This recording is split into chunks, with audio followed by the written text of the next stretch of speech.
Hello guys, today അപ്പോൾ എൻ്റെ hair cut day ആയിരുന്നു കേട്ടോ. വീടിൻ്റെ അടുത്തുള്ള ഒരു സലൂണിൽ പോയിട്ടാട്ടോ ഞാൻ ഹെയർ ഒക്കെ കട്ട് ചെയ്തത്. ഹെയർ കട്ടിങ് മാത്രമായിരുന്നില്ല, അതിൻ്റെ ഒപ്പം തന്നെ ഹെയർ ബോട്ടോക്സ് ട്രീറ്റ്മെൻറ്റും ഒപ്പം സ്പായും ചെയ്തു കേട്ടോ. ഫെദർ കട്ട് ആയിരുന്നു കേട്ടോ ഞാൻ എൻ്റെ ഹെയറിൽ ചൂസ് ചെയ്തത്. പിന്നെ എൻ്റെ ഹസ്ബൻഡ് ഉണ്ടായിരുന്നു, ആൾ ഭയങ്കര ബോറൊക്കെ അടിച്ചിരിക്കുകയായിരുന്നു. ഞാൻ ഒറ്റയ്ക്ക് പോകാമെന്നാണ് ആക്ച്വലി ഞാൻ ഡിസൈഡ് ചെയ്തത് ടുഡേ. പക്ഷെ ആൾ പറഞ്ഞു ഞാനും വരാം, നീ ഒറ്റയ്ക്ക് പോകേണ്ടത്. ഓക്കെ, അപ്പോൾ ഞാനും വെൽക്കം ചെയ്തു. പക്ഷെ നമുക്ക് ഗേൾസിന് മാത്രം അറിയട്ടെ ഈ ഒരു പ്രോസസ്സിങ് എത്ര ടൈം എടുക്കുമെന്ന്. ഓൾമോസ്റ്റ് ഒരു 2.5 ഇയേഴ്സോളം കഴിഞ്ഞിട്ടാണ് എൻ്റെ ഹെയർ കട്ടിങ്ങും സ്പായും സ്മൂത്തനിങ്ങും ബോട്ടോക്സ് ട്രീറ്റ്മെൻറ്റും എല്ലാം കഴിഞ്ഞത്.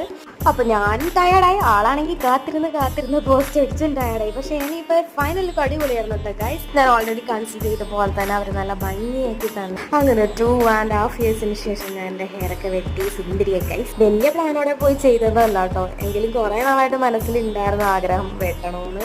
അങ്ങനെ ആ ഒരു സൺഡേ ഈ ഒരു ഹെയർ കട്ടിൽ അവസാനിച്ചിരിക്കുകയാണ് ഗൈസ്. അപ്പോൾ ഇന്നത് ഇത്രയുള്ളൂ കേട്ടോ. Bye bye.